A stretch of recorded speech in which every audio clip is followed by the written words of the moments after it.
وعلیکم السلام ورحمۃ اللہ وبرکاتہ۔ یہ غسل کا طریقہ، عورت کے غسل کا طریقہ بتا دیں۔ غسل کا طریقہ یہ ہے، غسل جنابت ہو یا غسل حیض ہو یا غسل نفاس ہو، نفاس کے فارغ ہونے کے بعد حیض سے پاک ہونے پر جو غسل کیا جاتا ہے، اور اسی طرح جنابت سے جو غسل ہوتا ہے، تو اس کا طریقہ کار یہ ہے کہ سب سے پہلے آپ یہ نیت کریں کہ طہارت کی نیت کریں، اور یہ ارادہ ہو کہ میں طہارت حاصل کرنے کے لیے غسل کر رہی ہوں۔ تو کیونکہ ہر عمل کا دارمدار نیت پر ہے، تو یہ نیت ضروری ہے۔ اور نیت دل کے ارادے کو کہتے ہیں، یعنی آپ یہ سوچ رہی ہیں یا سمجھ رہی ہیں کہ ابھی جو میں غسل کرنے والی ہوں وہ جنابت کے بعد والا غسل ہے، طہارت کے لیے میں کر رہی ہوں، یا حیض کے بعد والا غسل ہے، یا نفاس کے بعد والا غسل ہے، تو اسے ہی نیت کہا جائے گا۔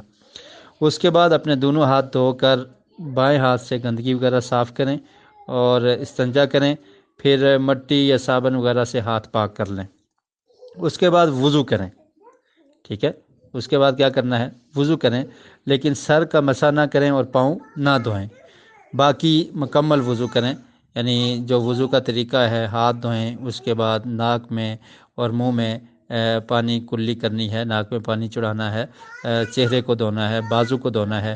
بازو کو دھونے کے بعد سر کا مسح آپ نے نہیں کرنا، اور اس طرح پاؤں کو بھی نہیں دھونا۔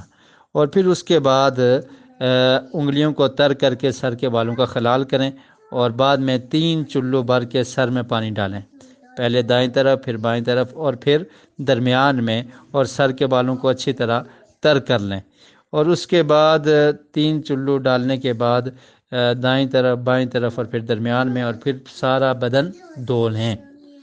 تو سارا بدن دھونے کے بعد غسل والی جگہ سے تھوڑا سا ہٹ کر پاؤں کو دھو لیں، تو اس طرح یہ آپ کا غسل مکمل ہو جائے گا۔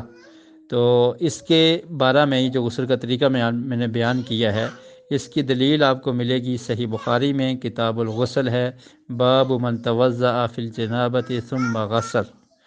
تو یہ صحیح بخاری میں بھی ہے اور مسلم میں بھی یہ روایت موجود ہے، تو وہاں سے آپ کو یہ تفصیل سے طریقہ مل جائے گا۔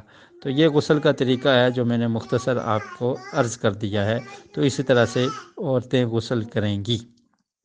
اور دوسرا طریقہ یہ ہے کہ آپ مکمل وضو کر لیں، اور اس کے بعد اسی طرح سے 3 چلو اپنے سر پہ بائیں، پہلے دائیں، بائیں اور درمیان میں، اور پھر پورے بدن کو دھو لیں، اور آخر میں پاؤں کو دوبارہ بھی اگر آپ دھونا چاہیں، یہ خدشہ ہو کہ کہیں سے چھینٹے پڑ کے پاؤں پہ پڑ گئیں، تو پاؤں کو دوبارہ دھو لیں۔